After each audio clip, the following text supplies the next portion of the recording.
Salut à tous, j'espère que vous allez bien. Aujourd'hui on se retrouve pour un essai très luxueux avec la nouvelle Mercedes classe S, ici en version 350D. La classe S, c'est un modèle mythique de chez Mercedes, c'est leur vaisseau amiral, c'est la limousine. Alors ici elle n'est pas en version longue mais elle existe en version limousine. Elle incarne vraiment le savoir-faire de Mercedes, là où la technologie rencontre l'artisanat, enfin tout le savoir-faire des ingénieurs Mercedes. Mercedes en est pas à son coup d'essai avec la classe S puisqu'ils ont posé les jalons de la gamme en 1951 avec le modèle 220, elle s'appelait pas encore classe S. Il y a près de 70 ans d'expérience derrière ce modèle. Depuis 1951, il y a près de 4 millions d'exemplaires de ce modèle qui se sont écoulés à travers le monde et la désignation classe S a été introduite en 1972 avec la série 116.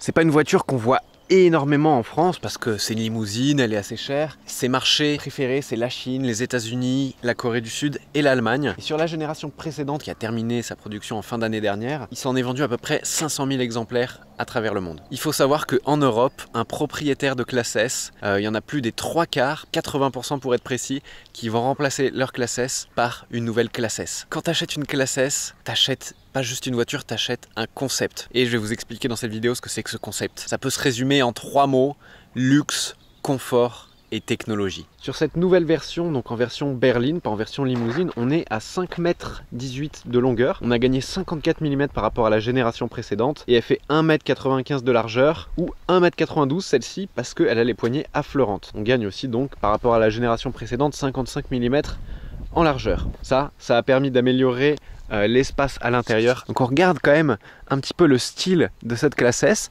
Celle-ci dispose du pack extérieur AMG dans une couleur argent métal qui lui va à ravir. Franchement, moi c'est ma couleur préférée sur toutes les voitures en général et ça lui va très très bien. Une voiture totalement redessinée en fait, mais une nouvelle face avant avec des formes beaucoup plus consensuelles, beaucoup plus douces. Personnellement, si je devais donner mon avis, je trouve que les anciennes générations, notamment celle d'avant et celle d'avant encore, étaient vraiment plus jolies esthétiquement que celle-ci. Celle-ci, j'ai l'impression qu'elle a été dessinée pour le marché chinois. En même temps, c'est là-bas qu'ils en vendent le plus, ils auraient tort de pas le faire. Mais elle a perdu en élégance, elle a perdu en beauté en fait. Après, il y a peut-être aussi le fait que c'est un design assez novateur et qu'il faut un petit peu de temps pour s'y faire. Mais bon, je trouve l'avant assez massif alors qu'avant c'était un peu plus fluide, un peu plus élégant. On a des belles jantes de 20 pouces qui sont en option AMG. On a du chrome partout, alors là moi je suis ravi. On a du chrome vraiment partout. La petite baguette de chrome sous les portes, sur les poignées on en a, encadrement des vitres. Vitres qui sont surteintées à l'arrière ainsi que la vitre arrière. Et l'arrière de la voiture en fait il est calqué sur toute la nouvelle gamme Mercedes. La classe A berline, le CLA, la classe E coupé, la nouvelle CLS. Ça c'est un petit peu dommage. Alors l'arrière est beau, franchement. Je préfère l'arrière à l'avant avec cette ligne. Enfin, ça c'est chez Mercedes toujours la grande ligne comme ça qui fait tout le long, tout le côté de la voiture qui se termine ici. Ça c'est très classe. Mais voilà, on dirait qu'ils ont juste calqué le dessin de la CLS, du CLA, etc. Mais juste en version plus grosse, en version limousine. C'est un petit peu dommage, elle n'a pas une identité propre et c'est un peu le reproche qu'on pourrait faire aussi à tout le reste de la gamme Mercedes, c'est qu'elles sont toutes copiées-collées les voitures. C'est vraiment du pareil au même tous les designs.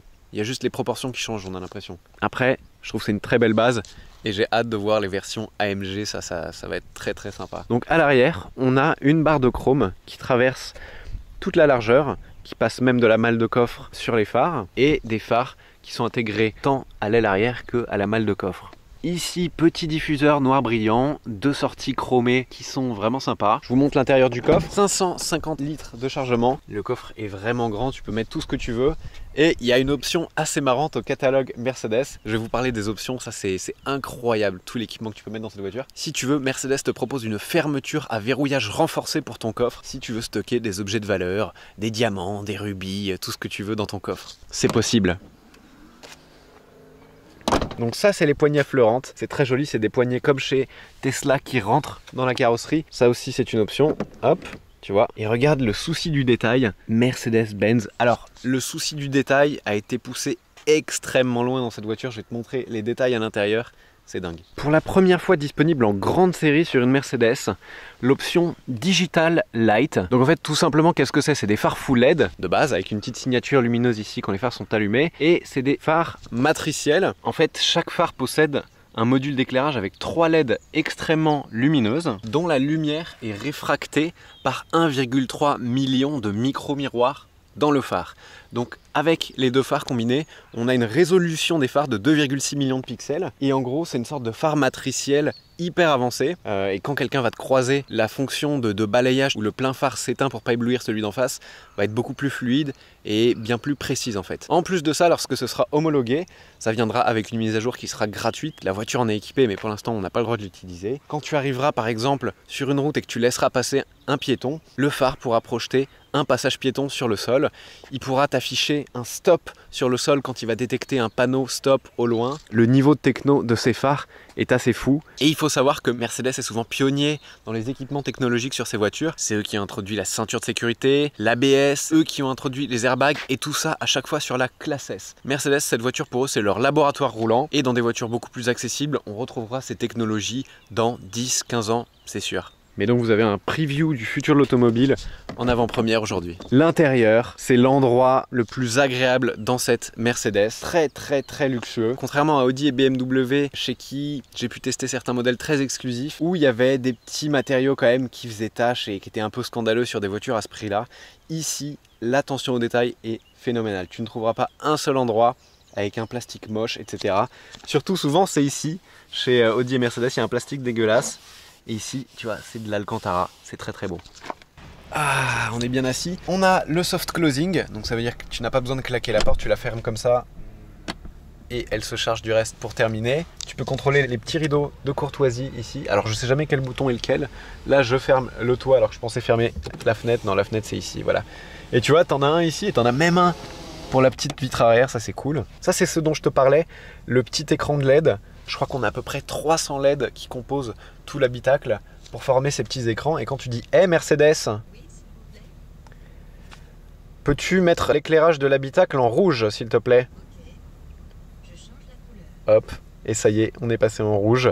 Et t'as vu, ça a clignoté. Ça clignote que ici. Hein. Là-bas, il a détecté qu'il n'y avait personne. Merci. Là, elle réfléchit. Je lui ai dit merci et elle me donne la météo à Montrouge. Bon, c'est presque au point Mercedes, presque. Donc ici on a une petite tablette qui coûte 600 €. T'appuies sur le bouton, elle sort. C'est une tablette Samsung, ça te permet de contrôler tous les contrôles du véhicule.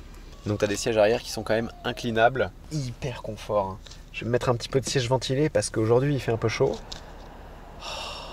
Les sièges sont capables de te faire 10 types de massages différents, des massages chauffants même, à certains points du dos, donc c'est même mieux que ton salon de massage habituel en fait. Entre les 2 sièges à l'arrière, on a cette console qui peut se fermer, et ici tu vois, hop, tu as un petit appuie-tête si tu veux mettre une 3e personne qui sera là.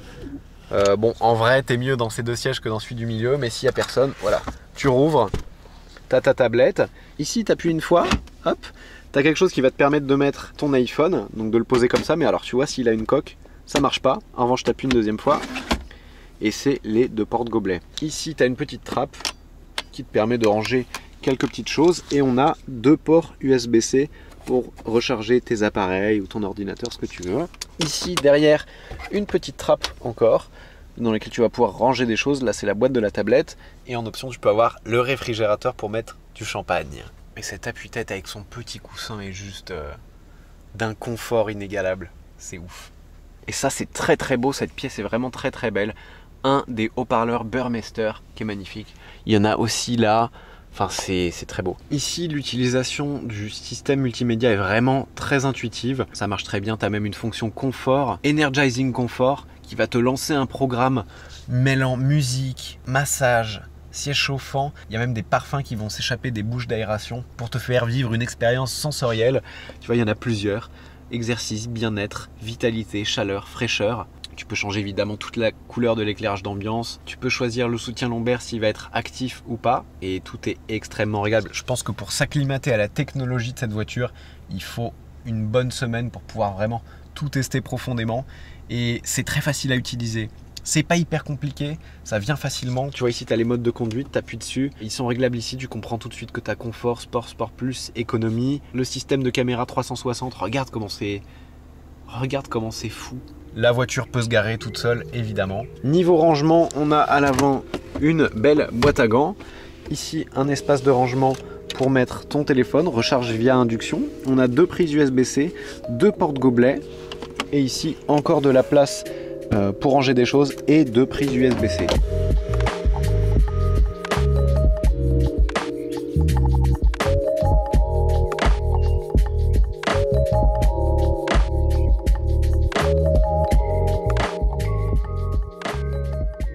Alors il y a un mythe qui dit que la Mercedes Classe S est la voiture la plus confortable du monde. On va vérifier ça tout de suite. J'ai même des amis qui l'ont essayé qui m'ont dit c'est plus confortable que Rolls-Royce. Or Rolls-Royce c'est quand même la référence. On a des suspensions pneumatiques très évoluées. On a ici des caméras derrière le rétroviseur central qui scanne la route 1000 fois par seconde pour détecter toutes les petites aspérités de la route et prévenir les suspensions avant. La voiture est très souple, elle rebondit beaucoup, il y a beaucoup de roulis, beaucoup de tangage, mais c'est très confortable, tu as l'impression d'être assis les fesses sur un nuage. La voiture est hyper bien suspendue, ne vous méprenez pas, mais elle n'a pas les suspensions magiques de l'Audi A8 Limousine qui remontaient dès qu'il y avait un dos d'âne, qui absorbaient vraiment des aspérités même importantes en fait. Quand il y avait un dos d'âne, ça faisait ça les suspensions, c'était incroyable. Ici ça le fait pas, ça amortit mollement. Toutes les petites aspérités de la route, on les entend quand même. Les petites bandes rugueuses, les petites plaques d'égout, les petits trucs comme ça, on les entend. Alors ça fait pas trembler la voiture, mais ça vibre un peu. Je pensais que la filtration serait meilleure étant donné les qualités de confort dont on m'a vanté sur cette voiture. Quand c'est un peu dégradé, on le sent quand même. Alors sur cette voiture, c'est peut-être dû aux jantes AMG de 20 pouces qui ont donc des pneus taille basse. Et les pneus, on sait très bien que ça amortit une partie des aspérités. Il n'y a pas que les suspensions qui font le job, les pneus aussi. Mais quand tu presses le frein, quand tu appuies sur la pédale de frein, tu as l'impression d'appuyer sur un petit nuage qui va caresser un ange, l'ange qui va serrer les disques de frein tout doucement comme ça. La décélération, t'entends aucune friction, c'est vraiment doux. Et tu vois là, on entend les bruits de roulement. Alors qu'il n'y a pas non plus trop de nid de poule.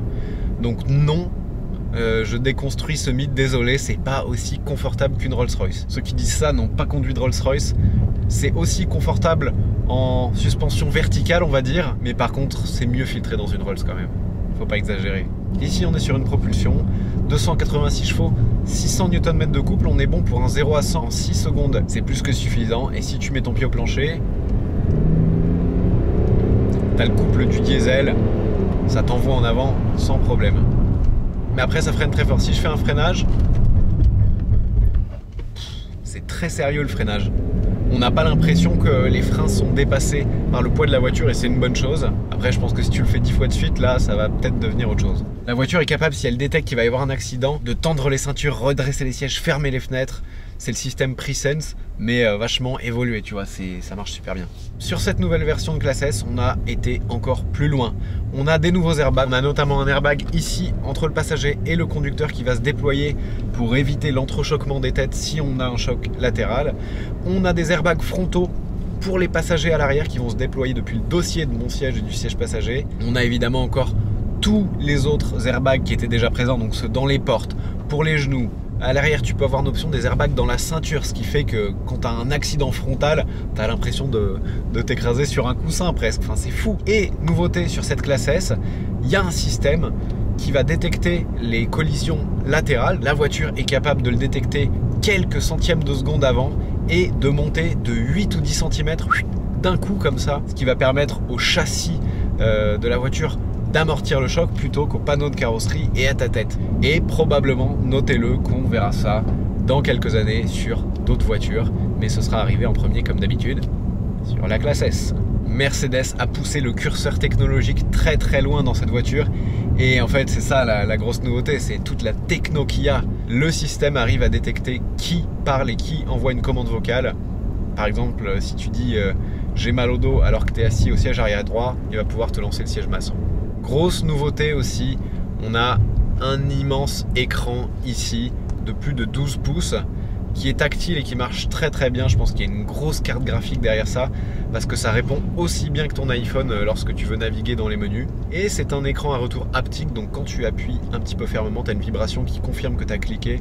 C'est très cool et impressionnant sur un écran d'aussi grande taille. Ici, cette grande dalle qui regroupe les compteurs, la grosse nouveauté c'est qu'il y a un affichage en 3 dimensions. Pour ce faire, Mercedes a intégré 2 petites caméras dans le haut du compteur qui te filment en permanence et qui filment ton regard.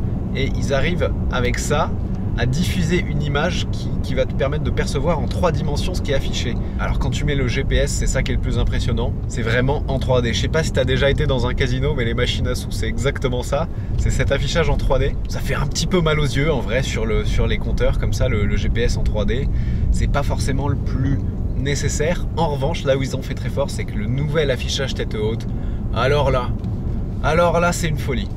Déjà, tu as toutes les informations du monde qui sont affichées dedans.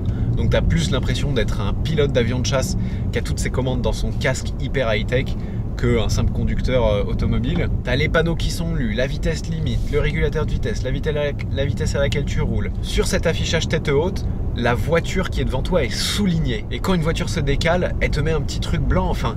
Ça te fait une vraie réalité augmentée et ça permet de garder ton attention sur le véhicule qui te précède. C'est extrêmement précis, c'est même perturbant, je sais pas comment ils font ça, c'est incroyable. 4 roues directrices. Tu fais demi-tour sur place alors que la voiture fait plus de 5 mètres. 4 roues directrices, j'étais surpris, j'ai regardé sur le configurateur, elles sont en option. Alors pour la première fois, Mercedes propose des roues directrices arrière qui peuvent aller jusqu'à 10 degrés dans le sens opposé des roues avant lorsque tu fais des manœuvres. C'est énorme. Je vous mets une image, tu as l'impression que le train arrière est complètement pété.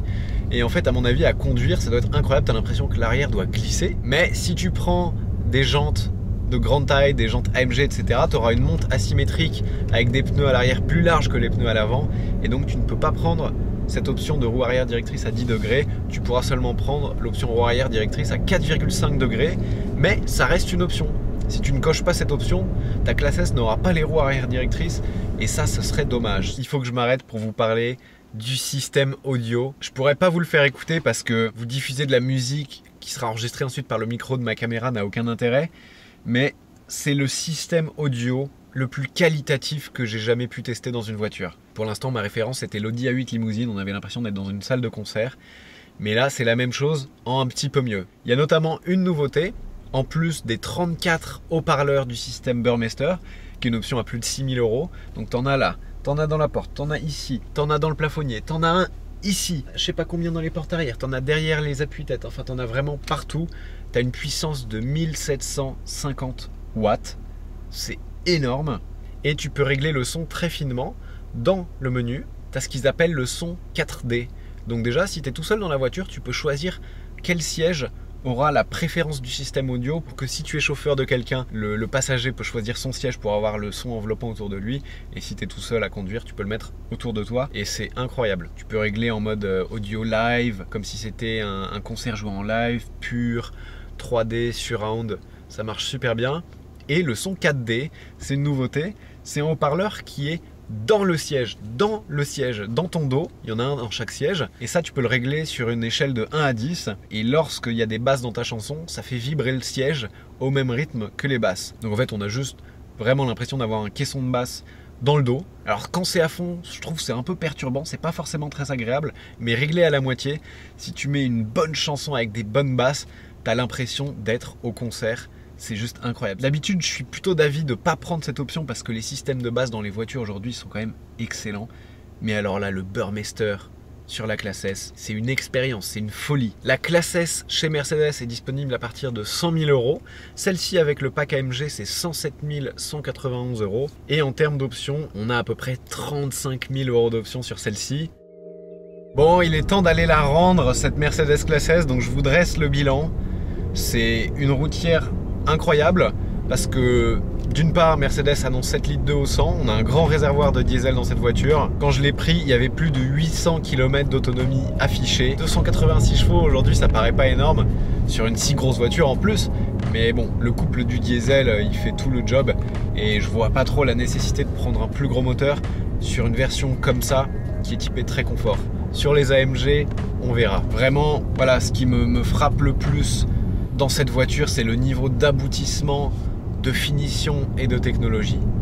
Parce que les technos là, elles fonctionnent, elles sont intuitives, elles sont faciles à utiliser, ce qui n'est pas forcément toujours le cas dans les voitures. On a un confort qui est exemplaire, pas au niveau de Rolls-Royce comme certains le disent, je trouve, mais exemplaire. Un silence qui est très très bon, hein. Après, on n'a pas de double vitrage sur celle-ci, à 130 km/h. On entend un petit peu des bruits de vent qui s'échappent un petit peu ici, qui viennent heurter, je pense, les montants à l'extérieur. On entend un petit peu le bruit de vent. Mais si tu veux, Mercedes te propose en option un verre feuilleté anti-effraction. Donc ça, c'est pour la sécurité. Ça veut dire qu'on peut te mettre des coups de hache dans ta fenêtre. Voilà, elle va rester intacte. Donc voilà, si tu aimes être conduit quelque part et profiter des places arrière, il faudra plutôt peut-être prendre la limousine. Bien que dans celle-ci, franchement, le confort à l'arrière est incroyable. Le système audio Burmester, c'est une folie. C'est vraiment une folie. Et la finition, la présentation, l'ergonomie est juste parfaite. T'as vraiment, quand t'es assis là, t'as vraiment l'impression d'en avoir pour ton argent. Le style extérieur, c'est au goût de chacun. On aime, on n'aime pas. Personnellement, j'étais plus fan des anciennes qui avaient une vraie personnalité. Ici, ça s'est assagi. On sent que c'est plus trop fait pour le marché européen, mais plutôt pour le marché asiatique. Voilà, j'espère que l'essai de cette bombe de technologie vous a plu. Si c'est le cas, n'hésitez pas à mettre un pouce vers le haut, très important. Dites-moi dans les commentaires s'il y a des questions que vous posez auxquelles j'ai pas encore répondu. Merci de votre fidélité et à très bientôt pour la prochaine vidéo. Ciao.